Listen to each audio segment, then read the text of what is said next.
Hello friends, welcome to my channel PSC knowledge saga. 10th പ്രിലിംസിന് വേണ്ടിയിട്ടുള്ള important ടോപ്പിക്സിലെ മറ്റൊരു അടിപൊളി ക്ലാസ്സുമായിട്ടാണ് ഇന്ന് ഞാൻ വന്നേക്കുന്നത്. PSC പരീക്ഷകളിൽ കോൺസ്റ്റിറ്റ്യൂഷൻ ഭാഗത്ത് നിന്ന് ഒരുപാട് തവണ ചോദിക്കുന്ന ഒരു ഭാഗമാണ് ഭരണഘടനാ നിയമനിർമ്മാണ സമിതി. അതിലെ ഇമ്പോർട്ടന്റ് ആയ എല്ലാ പോയിന്റുകളും ഉൾപ്പെടുത്തിയും PSC ഇതുവരെ ചോദിച്ച ചോദ്യങ്ങൾ എല്ലാം ഉൾപ്പെടുത്തിക്കൊണ്ടുള്ള ഒരു ക്ലാസ്സാണ്. അതുകൊണ്ട് ഈ വീഡിയോ മുഴുവൻ കാണുക. കണ്ടു കഴിഞ്ഞാൽ ലൈക്ക് ചെയ്യാൻ മടിക്കരുത്. അതുപോലെ സബ്സ്ക്രൈബ് ചെയ്യാതെയാണ് നിങ്ങൾ കണ്ടതെങ്കിൽ സബ്സ്ക്രൈബ് ചെയ്ത് വെക്കുക. ഇനിയും ഇതുപോലുള്ള ഒരുപാട് ക്ലാസ്സുകൾ വരാനുണ്ട്. അപ്പോൾ നമുക്ക് ഇന്നത്തെ ക്ലാസ്സിലേക്ക് കടക്കാലോ. ക്യാബിനറ്റ് മിഷന്റെ നിർദ്ദേശപ്രകാരമാണ് ഭരണഘടനാ നിർമ്മാണ സഭ രൂപീകൃതമായത്. ക്യാബിനറ്റ് മിഷന്റെ നിർദ്ദേശപ്രകാരമാണ് ഭരണഘടനാ നിയമനിർമ്മാണ സഭ രൂപീകൃതമായത്. ഭരണഘടനാ നിയമനിർമ്മാണ സഭ രൂപീകൃതമായത് എന്നാണ്? 1946 ഡിസംബർ 6-നാണ്. ഇത് ഒരുപാട് തവണ PSC ചോദിച്ചിട്ടുണ്ട്. ഭരണഘടനാ നിയമനിർമ്മാണ സഭ രൂപീകൃതമായത് 1946 ഡിസംബർ 6-നാണ്. ഭരണഘടനാ നിയമനിർമ്മാണ സഭയുടെ ആദ്യ യോഗം ചേർന്നത് 1946 ഡിസംബർ 9-നും രൂപീകൃതമായത് ഡിസംബർ 6-നും ആദ്യ സമ്മേളനം ചേർന്നത് ഡിസംബർ 9-നുമാണ്. ആദ്യ സമ്മേളനത്തിൽ പങ്കെടുത്തവരുടെ എണ്ണം 207-മാണ്. ഇതും PSC ചോദിച്ചിട്ടുണ്ട്. ആദ്യ സമ്മേളനത്തിൽ പങ്കെടുത്തവരുടെ എണ്ണം 207-ആണ്. ആദ്യ സമ്മേളനത്തിൽ പങ്കെടുത്ത വനിതകളുടെ എണ്ണം ചോദിച്ചാൽ 9-ആണ്. ആകെ ആളുകളുടെ എണ്ണം 207-ഉം വനിതകളുടെ എണ്ണം 9-ഉമാണ്. മുസ്ലിം ലീഗ് ഈ സമ്മേളനത്തെ ബഹിഷ്കരിച്ചു. മുസ്ലിം ലീഗ് എന്താണ്? ഭരണഘടനാ നിയമനിർമ്മാണ സഭയുടെ ആദ്യത്തെ സമ്മേളനത്തെ ബഹിഷ്കരിച്ചു. ഭരണഘടനാ നിയമനിർമ്മാണ സഭയുടെ ആദ്യ യോഗം നടന്നത് ന്യൂഡൽഹിയിലെ കോൺസ്റ്റിറ്റ്യൂഷൻ ഹാളിൽ വെച്ചാണ്. അപ്പൊ ന്യൂഡൽഹിയിലെ കോൺസ്റ്റിറ്റ്യൂഷൻ ഹാളിൽ വെച്ചിട്ടാണ് 1946 ഡിസംബർ 9-ന് യോഗം ചേർന്നത്. ഇപ്പോൾ ഈ കോൺസ്റ്റിറ്റ്യൂഷൻ ഹാൾ അറിയപ്പെടുന്നത് എന്താണ്? സെൻട്രൽ ഹാൾ ഓഫ് പാർലമെന്റ് എന്നാണ്. സെൻട്രൽ ഹാൾ ഓഫ് പാർലമെന്റ് എന്നാണ് കോൺസ്റ്റിറ്റ്യൂഷൻ ഹാൾ അറിയപ്പെടുന്നത്. അപ്പൊ ഇത്രയും പോയിന്റ് സെറ്റാണോ? 1946 ഡിസംബർ 6-നാണ് രൂപീകൃതമായത്. ക്യാബിനറ്റിന്റെ നിർദ്ദേശപ്രകാരമാണ് രൂപീകൃതമായത്.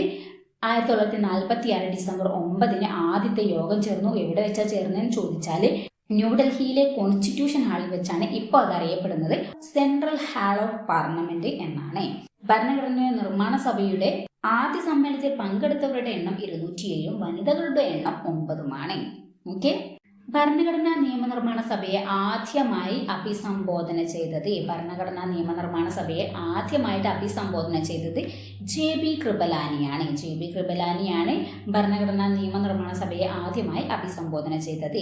ആദ്യ സമ്മേളനത്തിന്റെ താൽക്കാലിക അധ്യക്ഷൻ ആരാണ്? ഡോക്ടർ സച്ചിദാനന്ദ സിൻഹയാണ്. ഏറ്റവും പ്രായം കൂടിയ വ്യക്തിയാണ് താൽക്കാലിക അധ്യക്ഷനായി തീരുമാനിച്ചത്. ആദ്യ സമ്മേളനത്തിൽ എന്താണ്? ആ കമ്മിറ്റിയിലെ ഏറ്റവും പ്രായം കൂടിയ വ്യക്തിയെയാണ് താൽക്കാലികമായിട്ടൊരു അധ്യക്ഷനായിട്ട് തിരഞ്ഞെടുത്തത്. അതാണ് സച്ചിദാനന്ദ സിൻഹ. ഇതും PSC ചോദിച്ചിട്ടുണ്ട്. അഭിസംബോധന ചെയ്തത് ആരാ എന്നുള്ളതും PSC ചോദിച്ചിട്ടുണ്ട്. അഭിസംബോധന ചെയ്തത് JB കൃപലാനിയും താൽക്കാലിക അധ്യക്ഷൻ ഡോക്ടർ സച്ചിദാനന്ദയുമാണ്. എന്നാൽ കോൺസ്റ്റിറ്റ്യൂവന്റ് അസംബ്ലിയുടെ സ്ഥിരം അധ്യക്ഷൻ, താൽക്കാലിക അധ്യക്ഷനാണ് സച്ചിദാനന്ദ സിൻഹ, സ്ഥിരം അധ്യക്ഷനാണ് ഡോക്ടർ രാജേന്ദ്ര പ്രസാദ് ആണ് സ്ഥിരം അധ്യക്ഷൻ. കോൺസ്റ്റിറ്റ്യൂവന്റ് അസംബ്ലിയുടെ സ്ഥിരം പ്രസിഡന്റായ ഡോക്ടർ രാജേന്ദ്ര പ്രസാദിനെ തിരഞ്ഞെടുക്കപ്പെട്ടത് 1946 ഡിസംബർ 11-നാണ്. ഡോക്ടർ രാജേന്ദ്ര പ്രസാദിനെ സ്ഥിരം അധ്യക്ഷനായിട്ട് തിരഞ്ഞെടുക്കപ്പെട്ടത്. ഭരണഘടനാ നിയമനിർമ്മാണ സഭയുടെ ഉപാധ്യക്ഷന്മാര് HC മുഖർജിയും VT കൃഷ്ണമാചാര്യയുമാണ്. ഇവരുടെ ഇനീഷ്യല് വ്യക്തമായിട്ട് പഠിക്കണം. കാരണം ഇതേ പേരിൽ തന്നെ വേറെ ആൾക്കാരും വരുന്നുണ്ട്. അതുകൊണ്ട് തന്നെ ഉപാധ്യക്ഷന്മാര് HC മുഖർജിയും VT കൃഷ്ണമാചാര്യയുമാണ്. നിയമനിർമ്മാണ സഭയുടെ ഉപാധ്യക്ഷന്മാര് HC മുഖർജിയും VT കൃഷ്ണമാചാര്യയും. ജവഹർലാൽ നെഹ്റു ലക്ഷ്യപ്രമേയം അവതരിപ്പിച്ചത് 1946 ഡിസംബർ 13-ന്. 1946 ഡിസംബർ 13-നാണ് ജവഹർലാൽ നെഹ്റു ലക്ഷ്യപ്രമേയം അവതരിപ്പിച്ചത്. ലക്ഷ്യപ്രമേയത്തെ ഭരണഘടനാ നിർമ്മാണ സമിതി അംഗീകരിച്ചത് 1947 ജനുവരി 22-നാണ്. ജനുവരി 22-നാണ് ലക്ഷ്യപ്രമേയത്തെ ഭരണഘടനാ നിയമനിർമ്മാണ സഭ അംഗീകരിച്ചത്. ആരായിരുന്നു ലക്ഷ്യപ്രമേയം അവതരിപ്പിച്ചതെന്ന് ചോദിച്ചാൽ ജവഹർലാൽ നെഹ്റു ആണ്. എന്നാണെന്ന് ചോദിച്ചാൽ 1946 ഡിസംബർ 13-നാണ്. ഓക്കെ, ഇമ്പോർട്ടൻ്റ് ആണ്. ഇമ്പോർട്ടൻ്റ് ആയ പോയിന്റ് മാത്രമാണ്. അപ്പോൾ അഭിസംബോധന ചെയ്തത് JB കൃപലാനി, താൽക്കാലിക അധ്യക്ഷൻ സച്ചിദാനന്ദ സിൻഹ, സ്ഥിരം അധ്യക്ഷൻ ഡോക്ടർ രാജേന്ദ്ര പ്രസാദ്, തിരഞ്ഞെടുത്തത് 1946 ഡിസംബർ 11, ലക്ഷ്യപ്രമേയം അവതരിപ്പിച്ചത് ജവഹർലാൽ നെഹ്റുവാണ് 1946 ഡിസംബർ 13, ഉപാധ്യക്ഷന്മാർ HC മുഖർജിയും VT കൃഷ്ണമാചാര്യയും. ഓക്കെ, അടുത്തത് ഭരണഘടനാ നിയമനിർമ്മാണ സഭയിലേക്കുള്ള തിരഞ്ഞെടുപ്പ്. ജനസംഖ്യ ആനുപാതികമായിട്ട് ഓരോ പ്രവിശ്യക്കും, ഓരോ നാട്ടുരാജ്യത്തിനും അല്ലെങ്കിൽ രാജ്യങ്ങളുടെ കൂട്ടത്തിനും സീറ്റുകൾ അനുവദിക്കുകയുണ്ടായി. ജനസംഖ്യ ആനുപാതികമായിട്ട് ഓരോ പ്രവിശ്യയ്ക്കും, ഓരോ നാട്ടുരാജ്യത്തിനും അല്ലെങ്കിൽ രാജ്യങ്ങളുടെ കൂട്ടത്തിന് സീറ്റുകൾ അനുവദിക്കുകയുണ്ടായി. അങ്ങനെയാണ് ഭരണഘടനാ നിയമനിർമ്മാണ സഭയിലേക്കുള്ള തിരഞ്ഞെടുപ്പ് നടന്നത്. 1:10 ലക്ഷം എന്നതായിരുന്നു ഏകദേശ അനുപാതം. ഈ അനുപാതം വരെ സ്റ്റേറ്റ്മെന്റ് ആയിട്ട് PSC ചോദിച്ചിട്ടുണ്ട്. അപ്പൊ ഇമ്പോർട്ടന്റ് ആണ്. 1:10 ലക്ഷമാണ്. 1:10 ലക്ഷമാണ് ഏകദേശ അനുപാതം. ഭരണഘടനാ നിയമനിർമ്മാണ സമിതിയിലെ ആകെ അംഗസംഖ്യ 389 ആണ്. ഭരണഘടനാ നിയമനിർമ്മാണ സമിതിയിലെ ആകെ അംഗസംഖ്യ 389. ഇതിൽ തന്നെ 296 അംഗങ്ങൾ ബ്രിട്ടീഷ് ഇന്ത്യൻ പ്രവിശ്യകളിൽ നിന്നും 93 അംഗങ്ങൾ പ്രിൻസ്ലി സ്റ്റേറ്റിൽ നിന്നുമായിരുന്നു. അപ്പം ടോട്ടൽ 389 അംഗങ്ങളായിരുന്നു. അതിൽ 396 അംഗങ്ങളിൽ ബ്രിട്ടീഷ് ഇന്ത്യൻ പ്രവിശ്യകളിൽ നിന്നും 93 അംഗങ്ങൾ പ്രിൻസ്ലി സ്റ്റേറ്റിൽ നിന്നുമായിരുന്നു. 296 അംഗങ്ങളിൽ, അതായത് ബ്രിട്ടീഷ് ഇന്ത്യൻ പ്രവിശ്യയിലുള്ള ഈ 296 അംഗങ്ങളിൽ 292 അംഗങ്ങളും 11 ഗവർണർമാരുടെ പ്രവിശ്യകളിൽ നിന്നും 4 അംഗങ്ങൾ ചീഫ് കമ്മീഷണർമാരുടെ പ്രവിശ്യകളിൽ നിന്നുമായിരുന്നു. അപ്പോൾ 296 അംഗങ്ങളാണ് ബ്രിട്ടീഷ് ഇന്ത്യൻ പ്രവിശ്യകളിൽ നിന്ന്. അതിൽ തന്നെ 292 അംഗങ്ങളും 11 ഗവർണർമാരുടെ പ്രവിശ്യകളിൽ നിന്നും 4 അംഗങ്ങൾ ചീഫ് കമ്മീഷണർമാരുടെ പ്രവിശ്യകളിൽ നിന്നും ഉള്ളവരായിരുന്നു. ചീഫ് കമ്മീഷണർമാരുടെ പ്രവിശ്യകൾ ഏതാണെന്ന് ചോദിച്ചാൽ ഡൽഹി, അജ്മീർ, കൂർഗ്, ബ്രിട്ടീഷ് ബലൂചിസ്ഥാൻ. ഇത് മറക്കാതിരിക്കാൻ ABCD എന്ന് പഠിച്ചാൽ മതി. ABCD. A for Ajmer, B British Baluchistan, C Coorg, D Delhi. അങ്ങനെ പഠിച്ചാൽ മതി. ചീഫ് കമ്മീഷണർമാരുടെ പ്രവിശ്യകളിൽ നിന്നുള്ളത് ABCD. ഇമ്പോർട്ടൻ്റ് ആയിട്ടുള്ള ഇതിൽ പഠിക്കാനുള്ളത് ടോട്ടൽ അംഗങ്ങൾ, പിന്നെ 1:10 ലക്ഷം എന്ന അനുപാതം, 296 അംഗങ്ങൾ, 93 അംഗങ്ങൾ. ഓക്കെ, 296 അംഗങ്ങൾ ബ്രിട്ടീഷ് ഇന്ത്യൻ പ്രവിശ്യകളിൽ നിന്നും 93 അംഗങ്ങൾ പ്രിൻസ്ലി സ്റ്റേറ്റിൽ നിന്നുമാണ്. ഓരോ പ്രവിശ്യയിലെയും സീറ്റുകൾ അവരവരുടെ ജനസംഖ്യ ആനുപാതികമനുസരിച്ച് മുസ്ലിങ്ങൾ, സിഖുകാർ, പൊതുവിഭാഗം എന്നിങ്ങനെ 3 മുഖ്യ വിഭാഗങ്ങൾക്കിടയിൽ വീതിച്ചു നൽകി. ഓരോ പ്രവിശ്യയിലെയും സീറ്റുകൾ അവരുടെ ജനസംഖ്യ ആനുപാതികമായിട്ട് മുസ്ലിങ്ങൾ, സിഖുകാർ, പൊതുവിഭാഗം എന്നിങ്ങനെ 3 മുഖ്യ വിഭാഗങ്ങൾക്കിടയിൽ വീതിച്ചു നൽകി. ആനുപാതിക പ്രാതിനിധ്യ വ്യവസ്ഥയിലെ ഏക കൈമാറ്റ വോട്ട് സമ്പ്രദായം അനുസരിച്ച് സിംഗിൾ ട്രാൻസ്ഫറബിൾ വോട്ട് സിസ്റ്റം 3 നിയമനിർമ്മാണ സഭയിലെ ഓരോ സമുദായത്തിൽപ്പെട്ട അംഗങ്ങൾക്ക് അവരുടെ പ്രതിനിധികളെ തിരഞ്ഞെടുത്തു. ഏക കൈമാറ്റ വോട്ട് സമ്പ്രദായം അനുസരിച്ചായിരുന്നു തിരഞ്ഞെടുപ്പ് നടന്നിരുന്നത് എന്നായിരുന്നു പറഞ്ഞത്. നാട്ടുരാജ്യങ്ങളിൽ നിന്നുള്ള പ്രതിനിധികളെ കൂടിയാലോചനയിലൂടെയായിരുന്നു നിശ്ചയിച്ചിരുന്നത്. നാട്ടുരാജ്യങ്ങളിൽ നിന്നുള്ള പ്രതിനിധികളെ കൂടിയാലോചനയിലൂടെയാണ് നിശ്ചയിച്ചിരുന്നത്. 1946 ജൂലൈ, ഓഗസ്റ്റ് മാസങ്ങളിൽ ഭരണഘടനാ നിയമനിർമ്മാണ സമിതിയിലേക്കുള്ള 296 സീറ്റുകളിലേക്കുള്ള തിരഞ്ഞെടുപ്പ് നടന്നു. അപ്പം 1946 ജൂലൈ, ഓഗസ്റ്റ് മാസങ്ങളിൽ എന്താണ്, നിയമനിർമ്മാണ സഭയിലേക്കുള്ള 296 സീറ്റുകളുടെ തിരഞ്ഞെടുപ്പ് നടന്നു. 296 സീറ്റുകളുടെ തിരഞ്ഞെടുപ്പ് നടന്നു. ഭരണഘടനാ നിയമനിർമ്മാണ സഭയിൽ 82% സീറ്റുകൾ ഉണ്ടായിരുന്ന രാഷ്ട്രീയ പാർട്ടിയാണ് കോൺഗ്രസ് പാർട്ടി. ഇത് ചോദിച്ചിട്ടുണ്ട്. കോൺഗ്രസ് എത്ര ശതമാനമായിരുന്നു സീറ്റുകൾ നേടിയിരുന്നതെന്ന് ചോദിച്ചിട്ടുണ്ട്. 82%. 296 അംഗങ്ങളിൽ 4 സിഖ് മതസ്ഥരും 3 ആംഗ്ലോ ഇന്ത്യൻസും 3 പാഴ്സി മതസ്ഥരും ഉൾപ്പെട്ടിരുന്നു. അപ്പം 296 അംഗങ്ങളിൽ 4 സിഖ് മതസ്ഥരും 3 ആംഗ്ലോ ഇന്ത്യൻസും 3 പാഴ്സി മതസ്ഥരും ഉൾപ്പെട്ടിരുന്നു. ബ്രിട്ടീഷ് ഇന്ത്യൻ പ്രവിശ്യകളിൽ നിന്നും ഭരണഘടനാ നിയമനിർമ്മാണ സഭയിലേക്ക് നടന്ന തിരഞ്ഞെടുപ്പിൽ കോൺഗ്രസ് 208 സീറ്റും മുസ്ലിം ലീഗ് 73 സീറ്റും ബാക്കിയുള്ള 15 സീറ്റ് സ്വതന്ത്രരുമാണ് നേടിയത്. 1946 ജൂലൈ ഓഗസ്റ്റ് മാസങ്ങളിൽ 296 സീറ്റുകളുടെ തിരഞ്ഞെടുപ്പ് നടന്നതിൽ 208 സീറ്റാണ് കോൺഗ്രസ് നേടിയത്. നമ്മൾ പറഞ്ഞല്ലോ 82% എന്നുള്ളത് 208 സീറ്റാണ്. മുസ്ലിം ലീഗ് 73 സീറ്റും ബാക്കിയുള്ള 15 സീറ്റുകൾ സ്വതന്ത്രരുമാണ് നേടിയത്. ഭരണഘടനാ നിയമനിർമ്മാണ സഭയിലെ ആംഗ്ലോ ഇന്ത്യൻ പ്രതിനിധികളാണ് ഫ്രാങ്ക് ആന്റണി. ഭരണഘടനാ നിയമനിർമ്മാണ സഭയിലെ ആംഗ്ലോ ഇന്ത്യൻ പ്രതിനിധിയാണ് ഫ്രാങ്ക് ആന്റണി. കോൺസ്റ്റിറ്റ്യൂവന്റ് അസംബ്ലിയിലെ ഭരണഘടനയുടെ ചീഫ് ഡ്രാഫ്റ്റ്മാൻ എൻ മുഖർജി. നമ്മൾ നേരത്തെ പറഞ്ഞല്ലോ ഉപാധ്യക്ഷന്മാര് HC മുഖർജി, ഇവിടെ എന്താണ് എൻ മുഖർജിയാണ്. അപ്പൊ രണ്ടും വേറെ വേറെ ആളാണ്. ഉപാധ്യക്ഷന്മാര് HC മുഖർജിയും VT കൃഷ്ണമാചാര്യയുമാണ്. ഇവിടെ എന്താണ് ചീഫ് ഡ്രാഫ്റ്റ്മാൻ ആണ്. ഡ്രാഫ്റ്റ്മാന് എൻ മുഖർജിയാണ്. കൺഫ്യൂഷൻ അടിക്കാതെ പഠിച്ചു വെക്കണം. ഇനി ഭരണഘടനാ നിയമനിർമ്മാണ സഭയിലെ മലയാളികൾ, എത്ര മലയാളികൾ ഉണ്ടായിരുന്നു നമുക്ക് പഠിക്കാം.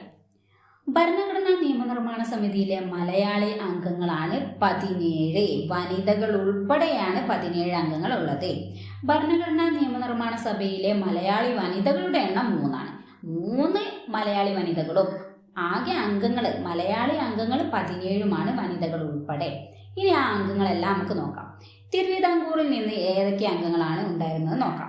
പട്ടം Thanupillai, R Shankar, PS Nataraja Pillai, KA Muhammad, PT Chacko. അപ്പം ഇതിൽ ഉൾപ്പെടാത്തത് ആരാന്നൊക്കെ PC ചോദിച്ചിട്ടുണ്ട്. അപ്പം വ്യക്തമായിട്ട് പഠിക്കുക.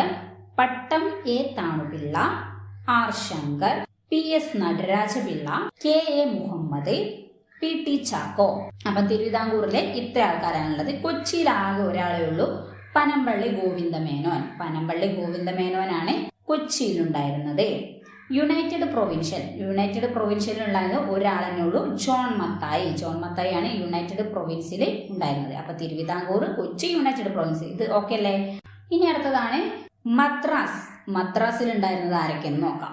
K Madhava Menon, P Kunhiraman, KTM Ahmed Ibrahim, B Pokker, AK Menon, Abdul Sattar Haji, Muhammad Ismail Sahib. മലബാറിലുണ്ടായിരുന്നത് K Madhava Menon, P Kunhiraman, KTM Ahmed Ibrahim, B Pokker, AK Menon, Abdul Sattar Haji, Muhammad Ismail Sahib. അപ്പൊ മദ്രാസിലുണ്ടായിരുന്നത് തിരുവിതാംകൂർ, കൊച്ചി, യുണൈറ്റഡ് പ്രൊവിൻസ്. ഇത്ര നമ്മൾ പഠിച്ചു. ഇനി നമുക്ക് വനിതകളെ പഠിക്കാം. വനിതകൾ 3 ആളുകളാണ് ഉണ്ടായിരുന്നത് നമ്മൾ പറഞ്ഞു. അതിൽ ആനി മസ്ക്രീൻ ആണ് ആദ്യം. ആനി മസ്ക്രീന് തിരുവിതാംകൂറിൽ നിന്നുള്ളതായിരുന്നു ആനി മസ്ക്രീൻ. അമ്മു സ്വാമിനാഥൻ മദ്രാസിൽ നിന്നായിരുന്നു അമ്മു സ്വാമിനാഥൻ.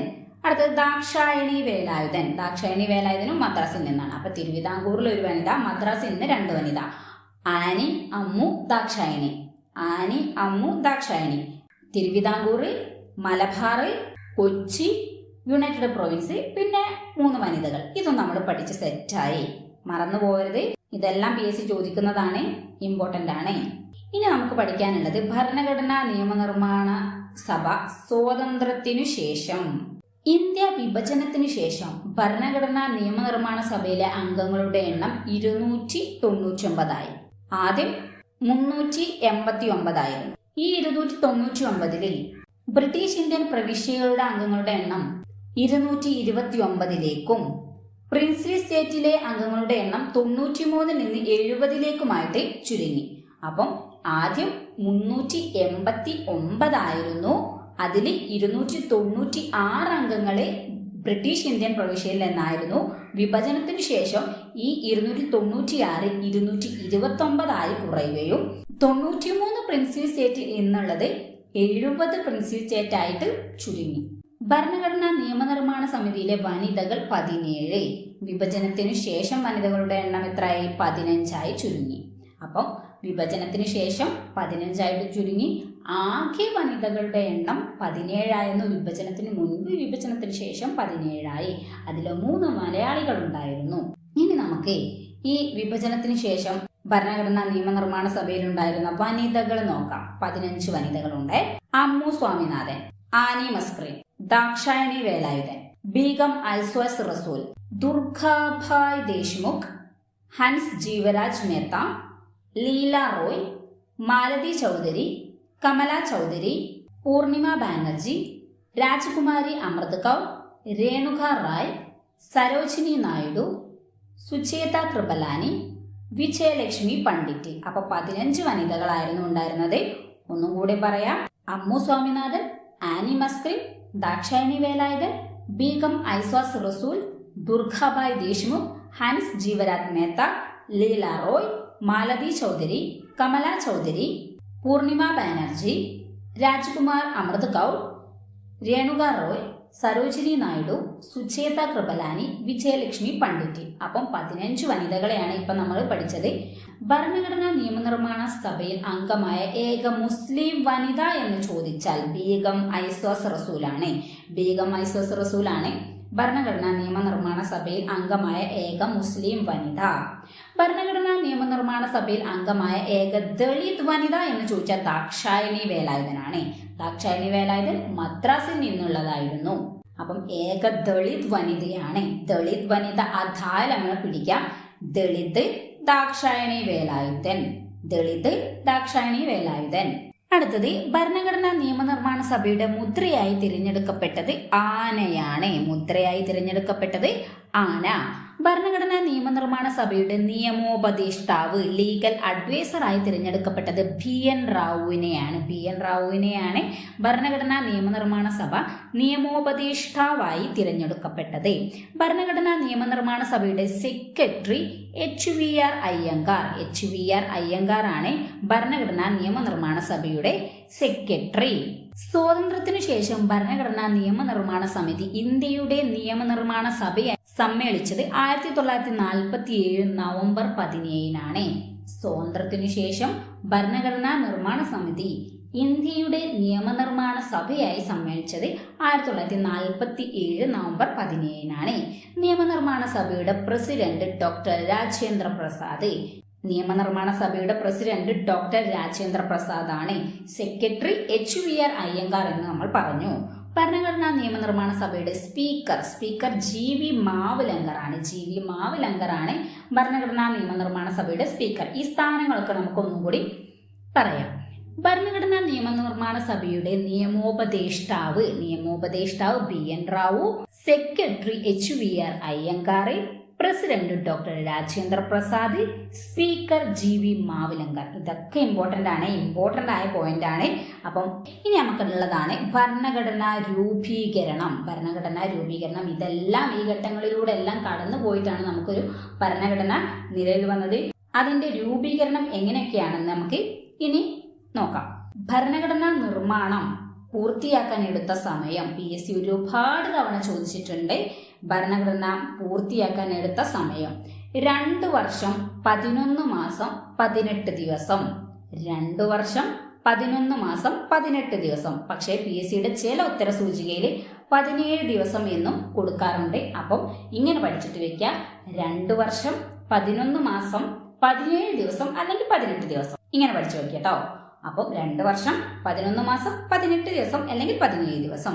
ഭരണഘടനയുടെ നിർമ്മാണത്തിന് ചെലവായ തുക 64 ലക്ഷം രൂപയാണ്. ഭരണഘടന നിർമ്മാണത്തിന് ചിലവായത് 64 ലക്ഷം രൂപ.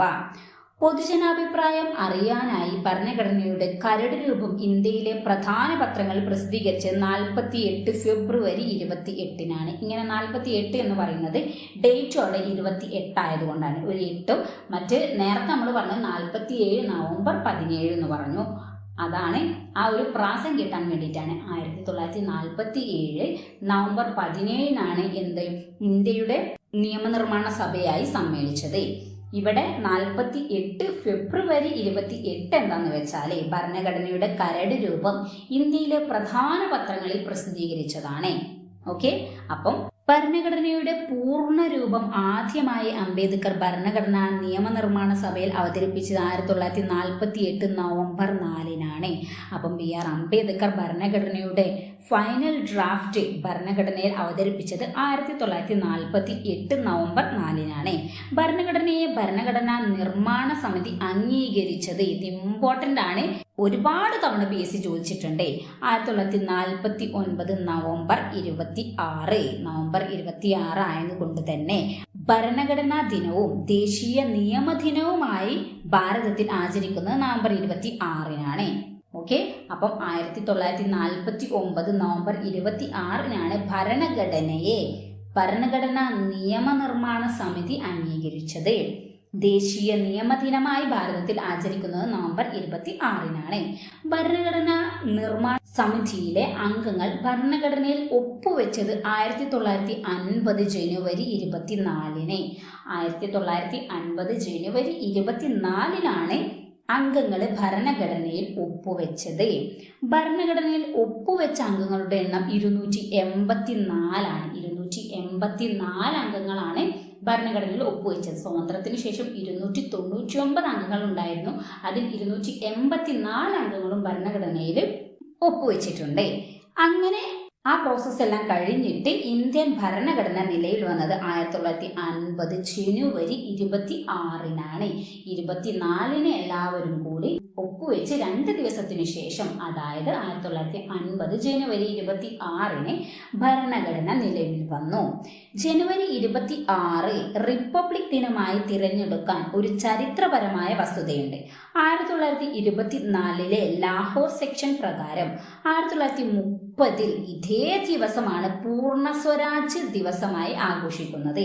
1924 ലാഹോർ സെക്ഷൻ 1924 ലാഹോർ സെക്ഷനിലെ 1930-ൽ ഇതേ ദിവസമാണ് പൂർണ്ണ സ്വരാജ് ദിവസമായി ആഘോഷിക്കുന്നത്. അതുകൊണ്ടാണ് ജനുവരി 26 റിപ്പബ്ലിക് ദിനമായി ആഘോഷിക്കുന്നത് എന്നാണ് പറഞ്ഞത്.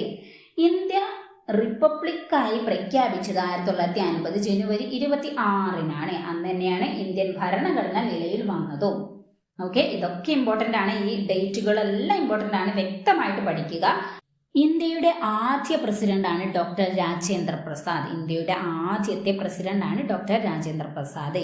ഇന്ത്യൻ ഭരണഘടന നിലയിൽ വരുമ്പോൾ 395 അനുച്ഛേദങ്ങളും 8 പട്ടികകളും 22 ഭാഗങ്ങളും ഉണ്ടായിരുന്നു. 395 ആർട്ടിക്കിളുകളും 8 പട്ടികകളും 22 ഭാഗങ്ങളും ഇന്ത്യൻ ഭരണഘടന നിലയിൽ വരുന്ന സമയത്ത് ഉണ്ടായിരുന്നു. നിലവിൽ ഇപ്പോൾ ഇന്ത്യൻ ഭരണഘടനയിലെ 470 അനുച്ഛേദങ്ങളും 12 പട്ടികകളും 25 ഭാഗങ്ങളുമാണുള്ളത്. ഭരണഘടന കയ്യെഴുത്ത് പ്രതി തയ്യാറാക്കിയത് പ്രേം ബിഹാരി നരേൻ റൈസാദയാണ്. ഭരണഘടന കയ്യെഴുത്തു പ്രതി തയ്യാറാക്കിയത് പ്രേം ബിഹാരി നരേൻ റൈസാദ. ഇന്ത്യൻ ഭരണഘടനയുടെ ലേഔട്ട് തയ്യാറാക്കിയത് നന്ദലാൽ ബോസാണ്. ഇതും ഇതുപോലെ തന്നെ ചോദിച്ചിട്ടുണ്ട്. കയ്യെഴുത്ത് പ്രതി തയ്യാറാക്കിയതും ചോദിച്ചിട്ടുണ്ട്, ലേഔട്ട് തയ്യാറാക്കിയതും ചോദിച്ചിട്ടുണ്ട്. രണ്ടുപേരും അങ്ങോട്ട് മാറിപ്പോകരുത്. കയ്യെഴുത്ത് പ്രതി ആണെന്നുണ്ടെങ്കിൽ പ്രേം ബിഹാരി നരേൻ റൈസാദയും, ലേഔട്ട് ആണെങ്കിൽ നന്ദലാൽ ബോസുമാണ്. ശാന്തിനികേതനിലെ കലാകാരന്മാരായ നന്ദലാൽ ബോസും റാം മനോഹർ സിൻഹയുമായിരുന്നു പ്രേം ബിഹാരി നരേൻ റൈസാദ തയ്യാറാക്കിയ ഭരണഘടനയുടെ കയ്യെഴുത്ത് പ്രതി മനോഹരമാക്കിയത്. അപ്പം പ്രേം ബിഹാരി നരേൻ റൈസാദ തയ്യാറാക്കിയ ഭരണഘടനയുടെ കയ്യെഴുത്ത് പ്രതി തയ്യാറാക്കിയത് നന്ദലാൽ ബോസും മനോഹർ സിൻഹയുമായിരുന്നു. ഭരണഘടനയുടെ ഹിന്ദി കയ്യെഴുത്ത് പ്രതി തയ്യാറാക്കിയത് വസന്ത് കിഷൻ വൈദ്യനാണ്. വസന്ത് കിഷൻ വൈദ്യയാണ് ഭരണഘടനയുടെ ഹിന്ദി കയ്യെഴുത്ത് പതിപ്പ് തയ്യാറാക്കിയത്. ഭരണഘടനയുടെ ഹിന്ദി കയ്യെഴുത്തു പതിപ്പ് മനോഹരമാക്കിയത് നന്ദലാൽ ബോസന്. അതും ലേഔട്ട് ആണ്. ലേഔട്ട് തയ്യാറാക്കിയതും നന്ദലാൽ ബോസിന്, ഹിന്ദിയിലുള്ളതും തയ്യാറാക്കിയത് നന്ദലാൽ ബോസ് തന്നെയാണ്. ഇനി നമുക്കുള്ളതാണ് ഭരണഘടനാ നിയമനിർമ്മാണ സമിതിയിലെ കമ്മിറ്റികൾ.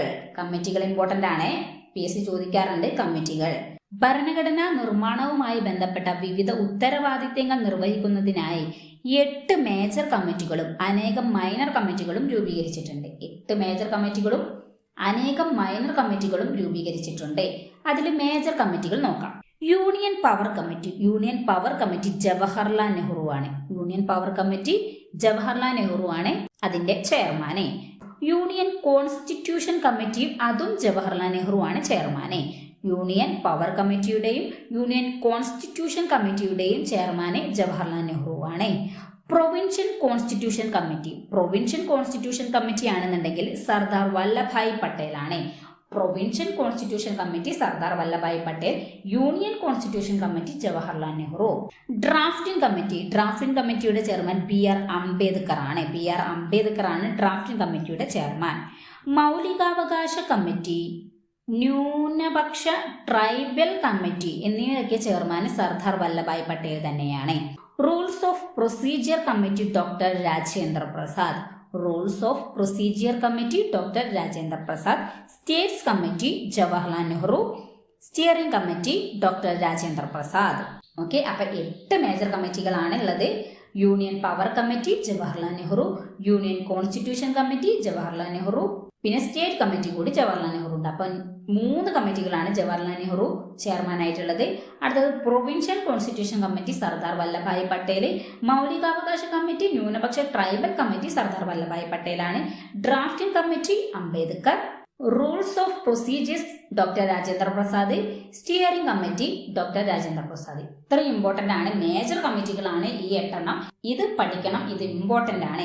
ഇനി അടുത്തതാണ്, ഈ മേജർ കമ്മിറ്റിയിൽ കുറച്ച് സബ് കമ്മിറ്റികൾ ഉണ്ട്. ഈ സബ് കമ്മിറ്റികൾ നോക്കാം. മൗലികാവകാശ സബ് കമ്മിറ്റി ആണെങ്കിൽ JB കൃപലാനിയാണ്. മൗലികാവകാശ സബ് കമ്മിറ്റി JB കൃപലാനി. ന്യൂനപക്ഷ സബ് കമ്മിറ്റി HC മുഖർജി. അപ്പം മൗലികാവകാശ സബ് കമ്മിറ്റി JB കൃപലാനി, ന്യൂനപക്ഷ സബ് കമ്മിറ്റി HC മുഖർജി. ഈ 2 ഇമ്പോർട്ടന്റ് ആണ്. ഇനി അടുത്തതാണ് മൈനർ കമ്മിറ്റി. ഹൗസ് കമ്മിറ്റിയുടെ ചെയർമാൻ പട്ടാഭി സീതാരാമയ്യാണ് മൈനർ കമ്മിറ്റിയുടെ chairman. Order of the business committee KM മുൻഷിയാണ് order of the business committee. Ad hoc committee on flag doctor Rajendra Prasad ആണ് ad hoc committee on national flag. Credential committee Alladi Krishnaswamy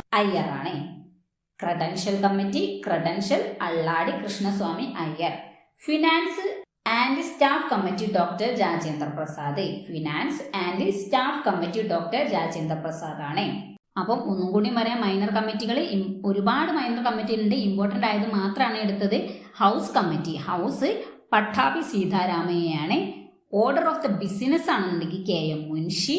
ad hoc committee on the national flag ആണെങ്കിൽ doctor Rajendra Prasad. Credential committee Alladi Krishnaswami Iyer. Finance and staff committee doctor Rajendra Prasad. അപ്പം major കമ്മിറ്റികളും minor കമ്മിറ്റികളും കിട്ടിയല്ലോ, important ആണ്. ഇനി അടുത്തതാണ് drafting committee. Important ആണ്, PSC ഒരുപാട് തവണ ചോദിച്ചിട്ടുണ്ട്, മെമ്പർമാര് ചോദിച്ചിട്ടുണ്ട്, അതുപോലെ ചെയർമാനെ ചോദിച്ചിട്ടുണ്ട്, എന്നാണ് നിയമിച്ചതെന്നും ചോദിച്ചിട്ടുണ്ട്. അപ്പം 22 കമ്മിറ്റികൾ അടങ്ങിയ ഭരണഘടനാ നിയമനിർമ്മാണ സഭയിലെ പ്രധാന കമ്മിറ്റിയാണ് ഡ്രാഫ്റ്റിംഗ് കമ്മിറ്റി. 22 കമ്മിറ്റികൾ അടങ്ങിയ ഭരണഘടനാ നിർമ്മാണ സമിതിയിലെ പ്രധാന കമ്മിറ്റിയാണ് ഡ്രാഫ്റ്റിംഗ് കമ്മിറ്റി. നിയമിച്ചത് 1947 ഓഗസ്റ്റ് 29-നാണ്. ഡേറ്റ് ഇമ്പോർട്ടന്റ് ആണ്. ഡ്രാഫ്റ്റിംഗ് കമ്മിറ്റിയുടെ 1947 ഓഗസ്റ്റ് 29-നാണ്. ഡ്രാഫ്റ്റിംഗ് കമ്മിറ്റിയുടെ ചെയർമാൻ ഡോക്ടർ BR അംബേദ്കർ. നേരത്തെ നമ്മൾ മേജർ കമ്മിറ്റിയിൽ പറഞ്ഞല്ലോ ഡ്രാഫ്റ്റിംഗ് കമ്മിറ്റിന്ന്, അതിൽ പറഞ്ഞു ഡ്രാഫ്റ്റിംഗ് കമ്മിറ്റിയുടെ ചെയർമാൻ ഡോക്ടർ BR അംബേദ്കർ ആണ്. ഡ്രാഫ്റ്റിംഗ് കമ്മിറ്റിയിലെ ആകെ അംഗങ്ങൾ 7 ആണ്. 7 അംഗങ്ങളാണ് ഡ്രാഫ്റ്റിംഗ് കമ്മിറ്റിയിലുള്ളത്. ആ 7 അംഗങ്ങളെ നമുക്ക് നോക്കാം. 1 ഡോക്ടർ BR അംബേദ്കർ, അദ്ദേഹം ചെയർമാനാണ്. KM Munshi, Muhammad Saadulla, Alladi Krishnaswami Iyer, N Gopalaswami Ayyangar, BL Mitter രാജിവെച്ചതിനു ശേഷം N മാധവറാവുവായി. പിന്നീട് BL മിത്തർ രാജിവെച്ചതിനു ശേഷം N മാധവറാവുവായി. അടുത്തത് DP ഗെയ്ത്താൻ. 1948 ഇദ്ദേഹത്തിന്റെ മരണശേഷം TT കൃഷ്ണമാചാരി. നമ്മൾ നേരത്തെ ഉപാധ്യക്ഷന്മാരെ നമ്മൾ പറഞ്ഞു, അവിടെ പറഞ്ഞത് VT കൃഷ്ണമാചാരിയാണ്. ഇവിടെ TT കൃഷ്ണമാചാരിയാണ്. അപ്പൊ DP ഗെയ്ത്താന്റെ മരണശേഷം TT കൃഷ്ണമാചാരിയായി. അപ്പൊ 7 അംഗങ്ങൾ ഇമ്പോർട്ടന്റ് ആണ്. ഡോക്ടർ BR അംബേദ്കർ ആണ് ചെയർമാൻ. PSC എപ്പോഴും ചോദിക്കാറുണ്ട് ചെയർമാൻ ആരാണ്. ജവഹർലാൽ നെഹ്റുവിനെ ഓപ്ഷനിൽ ഇട്ടിട്ടാണ് ചോദിക്കാറ്. അപ്പം തെറ്റാതെ പഠിക്കാൻ. ഡോക്ടർ BR അംബേദ്കർ ആണ് ഡ്രാഫ്റ്റിംഗ് കമ്മിറ്റിയുടെ chairman. KM Munshi, Muhammad Saadulla, Alladi Krishnaswami Iyer, N Gopalaswami Ayyangar, BL Mitter രാജിവെച്ചതിനു ശേഷം N മാധവറാവു, DP ഗെയ്ത്താന്റെ മരണശേഷം ടി കൃഷ്ണമാചാരി. ഓക്കെ, ഇമ്പോർട്ടന്റ് ആണ് ഈ 7 വ്യക്തികളും. പിന്നെ വർഷം, ചെയർമാൻ. ഇനി വിശേഷണങ്ങൾ നോക്കാം. ഭരണഘടനയെ ഒരുപാട് ആൾക്കാർ വിശേഷിപ്പിച്ചിട്ടുണ്ട്. അതൊക്കെ നമുക്ക് എന്താന്ന് നോക്കാം. ക്വാസി ഫെഡറൽ എന്ന് വിശേഷിപ്പിച്ചത് KC ബെയർ ആണ്. ഒരു പ്രാസം പോലെ കിട്ടില്ലേ? Quasi federal, KC Wheare. Quasi KC. Cooperative federalism എന്ന് വിശേഷിപ്പിച്ചത് ഗ്രാൻവിലെ ഓസ്റ്റിൻ ആണ് കോപ്പറേഷൻ ഫെഡറലിസം എന്ന് വിശേഷിപ്പിച്ചത്. Federation with a centralisation tendency എന്ന് വിശേഷിപ്പിച്ചത് ഐവർ ജെന്നിങ്സ് ആണ്. Federation with a centralising tendency. Bargaining federalism Morris John ആണ് ബാർഗൈനിങ് ഫെഡറലിസം എന്ന് പറഞ്ഞത്. എക്സ്ട്രീംലി ഫെഡറൽ എന്ന് പറഞ്ഞത് പൗൾ ആപ്ലബിയാണ് എക്സ്ട്രീംലി ഫെഡറൽ. നിയമജ്ഞരുടെ പറുദീസ എന്ന് പറഞ്ഞത് ഐവർ ജെന്നിങ്സ് ആണ് നിയമജ്ഞരുടെ പറുദീസ എന്ന് പറഞ്ഞത്. അപ്പം വിശേഷണങ്ങൾ ഇമ്പോർട്ടന്റ് ആണ്. Quasi federal, KC Wheare. Cooperative federalism, Granville Austin. Federation with centralisation tendency എന്ന് പറഞ്ഞത് ഐവർ ജെന്നിങ്സ് ആണ്. അതുപോലെ ഐവർ ജെന്നിങ്സ് ഒന്നുകൂടി പറഞ്ഞിട്ടുണ്ട്, നിയമജ്ഞരുടെ പറുദീസ എന്നും. ബാർഗൈനിങ് ഫെഡറലിസം മോറിസ് ജോൺസ് ആണ്. Extremely federal Paul Appleby. ഇനി ഭരണഘടനാ നിയമനിർമ്മാണ സഭയിലെ അംഗങ്ങൾ വിഭജനത്തിന് മുൻപും ശേഷവും. ഇത് എപ്പോഴും ഒരു കൺഫ്യൂഷൻ അടിക്കുന്നതാണ്. എത്രയാണ് സംഖ്യ ആയതുകൊണ്ട് തന്നെ നമുക്ക് മാറിപ്പോകും. അപ്പൊ മാറിപ്പോവാതെ ഇരിക്കാനാണ് ഇങ്ങനെ ഒരു ടേബിൾ ആയിട്ട് കൊണ്ടുവന്നത്. ആകെ വിഭജനത്തിന് മുൻപ് 389 അംഗങ്ങൾ ഉണ്ടായിരുന്നു. വിഭജനത്തിന് ശേഷം 299 389 നിന്നാണ് 299 ആയത് വിഭജനത്തിന് ശേഷം. ഇനി ബ്രിട്ടീഷ് ഇന്ത്യൻ പ്രവിശ്യകളിൽ നിന്ന് 296 ആയിരുന്നു വിഭജനത്തിന് മുമ്പ്. എന്നാൽ വിഭജനത്തിന് ശേഷം 229 ആയി. 296 നിന്ന് 229 ആയിട്ട് കുറഞ്ഞു. പ്രിൻസ്ലി സ്റ്റേറ്റിൽ നിന്ന് 93 അംഗങ്ങളായിരുന്നു ഇന്ത്യ വിഭജനത്തിന് മുമ്പ്. എന്നാൽ വിഭജനത്തിന് ശേഷം 70 ആയിട്ട് കുറഞ്ഞു. പ്രിൻസ്ലി സ്റ്റേറ്റിൽ നിന്നാണ്. വനിതകൾ വിഭജനത്തിന് മുൻപ് 17 ഉണ്ടായിരുന്നു. വിഭജനത്തിന് ശേഷം 15 ആയിട്ട് ചുരുങ്ങി. മലയാളികൾ വിഭജനത്തിന് മുൻപും വിഭജനത്തിന് ശേഷവും 17 തന്നെയായിരുന്നു. അപ്പൊ മാറിപ്പോകാതെ നോക്കുക. ആദ്യം വിഭജനം, പിന്നെ വിഭജനത്തിന് ശേഷം 389 അംഗങ്ങൾ ഉണ്ടായിരുന്നു. പിന്നീട് 299 ആയി. ബ്രിട്ടീഷ് ഇന്ത്യൻ പ്രവിശ്യകളിൽ നിന്ന് 296 ആയിരുന്നു. അത് 229 ആയി. പ്രിൻസ്ലി സ്റ്റേറ്റിൽ നിന്ന് 93 ആയിരുന്നു. പിന്നെ അത് 70 ആയി. വനിതകൾ 17 ആയിരുന്നു. അത് 15 ആയി. മലയാളികൾ 17 ആയിരുന്നു. വിഭജനത്തിന് ശേഷവും 17 തന്നെയാണ്. അപ്പം ഭരണഘടനാ നിയമനിർമ്മാണ സമിതി വ്യക്തമായിട്ട് നമ്മൾ പഠിച്ചു കഴിഞ്ഞു.